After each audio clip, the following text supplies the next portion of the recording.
Peter Della Penna here with USA Women's head coach Charlotte Dickenson after a 44-run loss to Scotland, USA's second match of the 2024 ICC Women's T20 World Cup Qualifier. You decided to bowl first at the toss. Take us through that decision.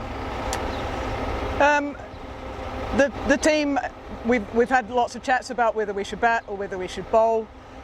We felt that with taking in another spinner, a younger spinner who was going to keep the ball low and and try and work that way, that we would try and really put some pressure on Scotland. And to be fair, in our first 6 overs, I think it went for about 35. We got a couple of wickets. So I was really pleased with the start, and it sort of backed up our decision to field. It went slightly haywire in the middle overs. They got 4 or 5 overs in a row where they were in double figures, and that really hurt us. Having said that, I felt our bowling is definitely improving. I was really pleased with all of the bowlers today. I think we let them down in the field. We dropped a few catches, a few misfields. So, it's really challenging. We're trying to put it all together, and at the moment we're doing phases, but we can't seem to connect all the phases together at one time. You talked about that 4-over sequence. It was right after the drinks break. 4 consecutive overs of double-digit runs, those impact overs that the opposition team seems to get at key times. And part of it was because of the drop chances. I felt the spinners bowled better than the pacers to a large extent today, and I want to follow up on that in the next question after this one. But Jessica Willis-Gamua had multiple chances dropped. In theory, you've got your best catchers at long on and deep mid-wicket, so the ball was sent where she wanted it to, and it didn't wind up succeeding. Take us through that sequence. Well, I just feel so bad for Jess because she did bowl beautifully. We bowled to a plan. We had discussed it with those particular batters, and I mean, who knows what goes on when it goes down. We've worked really hard on our outfielding. We take loads of high catches when we're working in our drills, and like you say, we had outstanding fielders out there, and it wasn't their day today, and it really hurt us. But even in the first couple of overs, we let simple balls that should have been dot balls. There were singles. So all the time in this form of cricket at this standard, we have to be in our game and on it, and we're not for 20 overs at this point.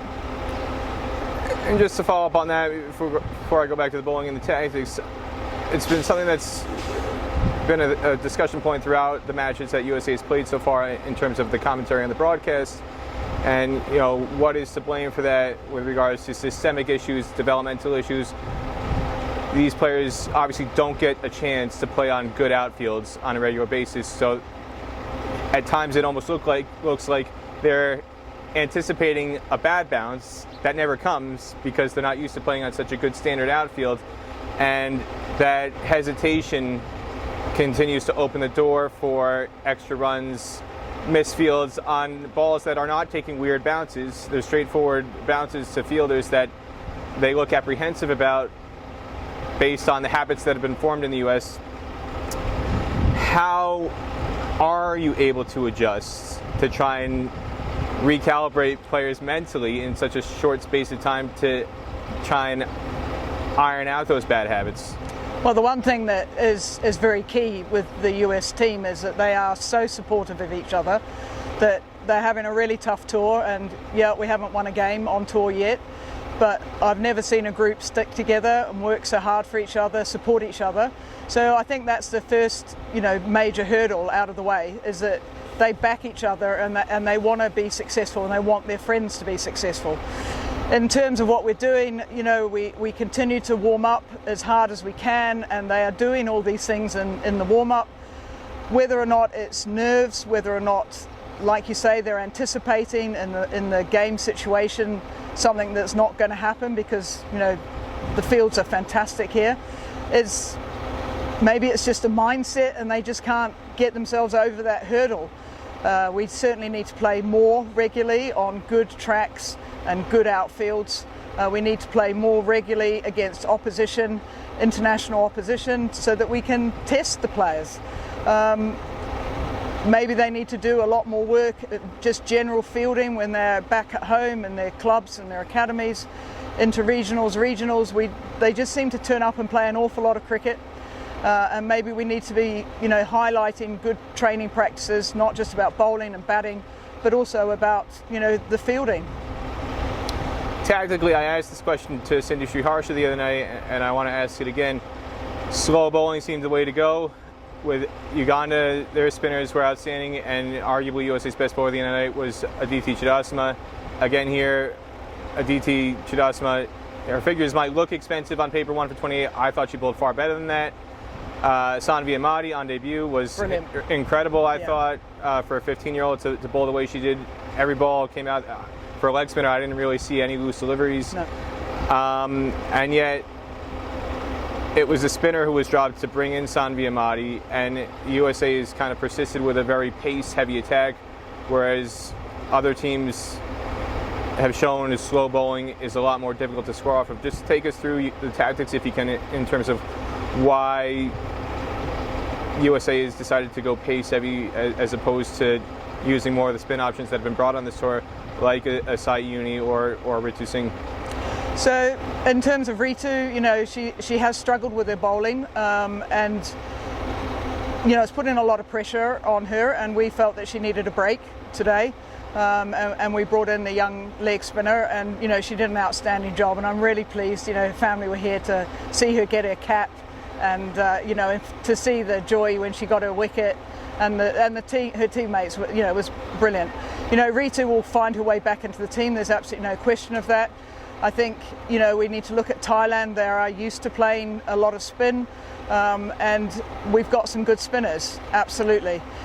The selectors chose to send, a pace-heavy attack here, and to be fair to them, today they worked really hard and they worked really well. And as we've already talked about, if we'd taken a few of our chances and if we'd, been a bit tidier in the field and put a bit more pressure on them, then maybe their figures would look a little bit better as well, and we would get reward for their hard work. So we are trying to do the very best that we do with the squad that we've got here. They're all working really hard for each other. They train really hard, and it worked today, changing the spinners around. But I do think, I'm not sure which ground we're on against Thailand in the main stadium. Having played on that, it'd be under lights. We would look to bring this, a couple more, maybe one more spinner into the attack. And then just on the batting side, facing somebody like Kathryn Bryce, an incredible bowler. I mean, she's moving the ball way more than any of the USA bowlers are, way more than a lot of bowlers are in this tournament. But when you're not facing that much movement in the nets from players within your own squad or domestically in the US, these are the best bowlers USA have. So if they're not moving the ball that much, you can bet nobody else who's in the regional setup is moving the ball that much. Having said that, USA has played against them multiple times before, so this didn't come as a surprise. But how do you formulate a game plan to come up against a bowler like that when it is at times tough to simulate in the preparation leading up to today?